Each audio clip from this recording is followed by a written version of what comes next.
Welcome to On Chemistry. This is Organic Chemistry series. Daily one question for you. Here you have cyclohexanone.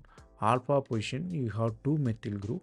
You reacting with potassium hydroxide and you have diphenyl thioperoxide and sodium iodide and heating. You should find what will be the final product. The starting metal has alpha hydrogen. You are using the base. Base subtract the proton. You have the nucleophile, which is anion. It can attack disulfide. It form new carbon sulfide bond. Then you are using sodium iodide. Sulfur is prone to oxidation. It forms sulfoxide. Then you have the possibility of sulfoxide elimination. So important reaction. You have conjugated ketone formation.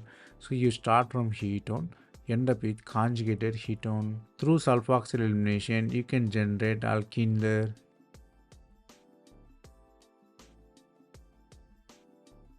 That's all from this video.